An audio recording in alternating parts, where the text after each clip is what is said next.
નમસ્કાર, પંચાયત સમાચાર 24 માં આપનું સ્વાગત છે। દેવગઢ બારી નગરપાલિકાના ઇતિહાસમાં પ્રથમવાર વાર્ષિક અંદાજપત્ર કરાયું નામંજૂર। 16 સભ્યોના વિરોધથી શાસક પક્ષ ભીષ્મ।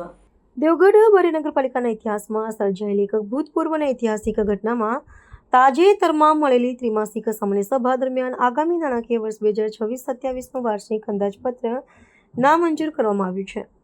નગરપાલિકાની સ્થાપના કાળથી લઈને આજ દિન સુધીના ઇતિહાસમાં સૌપ્રથમ વખત શાસકો દ્વારા રજૂ કરાયેલું નાણાકીય આયોજન ફગાવી દેવામાં આવતા સ્થાનિક રાજકારણમાં ભારે ગરમાવો વ્યાપી ગયો છે।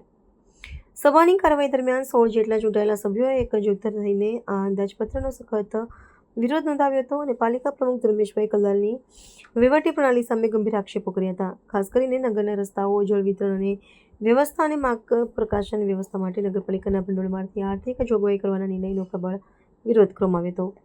તદુપરાંત હોળી જેવા પારંપરિક તહેવાર પૂર્વે કર્મચારીઓના વેતન ચૂકવણીમાં થયેલો વિલંબ અને વિવિધ વિકાસ કાર્યો કરતા ઇજારદારોના બાકી નાણાંની ચૂકવણી બાબતે પણ અસંતુષ્ટ સભ્યો દ્વારા વહીવટી તંત્ર પર આકરા પ્રહારો કરવામાં આવ્યા હતા।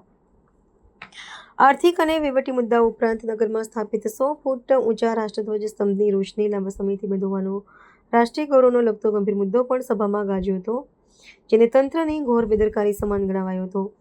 બહુમતી સભ્ય દ્વારા અંદાજપત્ર સંપૂર્ણપણે નામંજૂર થતાં હવે નગરપાલિકાની આગામી કાયદાકીય કાર્યવાહી અને વર્તમાન શાસક પક્ષના ભવિષ્ય અંગે વિવિધ અટકળો તથા ચર્ચાઓનો દોર શરૂ થઈ ગયો છે।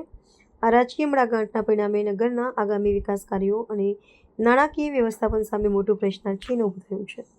આજરોજ જે સામાન્ય સભા યોજાઈ એમાં ટોટલ 10 એજન્ડાઓમાં મુદ્દાઓ હતા। એમાં સૌથી મોટો મુદ્દો હતો બજેટ નામંજૂર કરવામાં આવ્યું છે, જેમાં નામંજૂરમાં 16 સભ્યોએ અસંમતિ દર્શાવી છે અને ભારતીય જનતા પાર્ટીના 7 કાઉન્સિલર અને એક બીજા કોંગ્રેસના અલીબેન ચાંદાએ સંમતિ દર્શાવેલ છે।